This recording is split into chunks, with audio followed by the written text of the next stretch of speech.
शहीद हो गए लेकिन भारत माता के माथा ना झुके दले। पुलवामा हमले में भी बिहार के जवान शहीद भइले। हम उनके चरण में शीश झुकावतानी, श्रद्धांजलि देवतानी। बिहार अब विकास की ओर तेजी से बढ़त बात है। अब बिहार के कोई बीमारू बेबस राज्य नहीं कह सकत।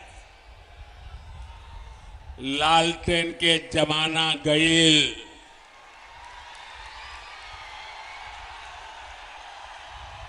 पिछले 6 सालन में बिजली के खपत 3 गुना बढ़ गईल बाटे। भाइयों और बहनों, अंधेरे से उजाले की ओर बढ़ना इसी को कहते हैं। बिहार के लोग भूल नहीं सकते वो दिन जब सूरज ढलते का मतलब होता था सब कुछ बंद हो जाना, ठप पड़ जाना। आज बिजली है, सड़कें हैं, लाइटें हैं और सबसे बड़ी बात वो माहौल है जिसमें राज्य का सामान्य नागरिक बिना डरे रह सकता है, बिना डरे जी सकता है। वो दिन जब सरकार चलाने वालों की निगरानी में दिन दहाड़े डकैती होती थी, हत्याएं होती थी, रंगदारी वसूली जाती थी। वो दिन जब घर की बेटियां घर से निकलती थी तो जब तक वापस ना आ जाए माता पिता की सांस अटकी रहती थी। जिन लोगों ने एक एक सरकारी नौकरी को,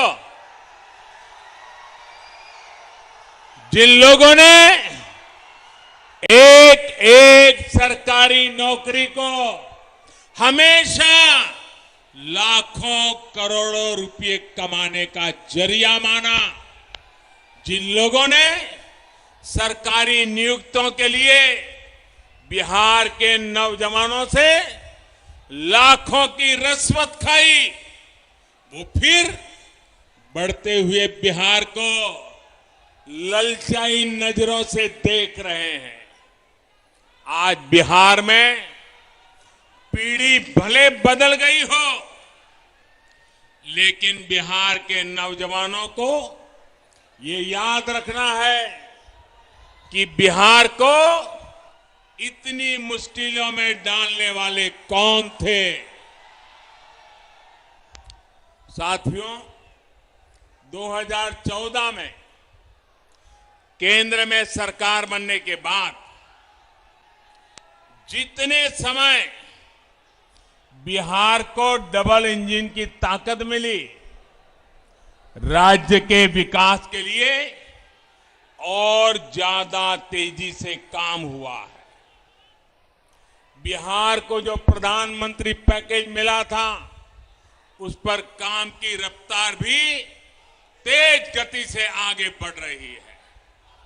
कोरोना के इस समय में भी गरीबों को सर्वोच्च प्राथमिकता देते हुए एनडीए सरकार ने काम किया है। जहां कभी गरीब का राशन की दुकान में ही लूटा जाता था, वहां कोरोना काल में गरीबों को मुफ्त राशन घर पहुंचाया गया।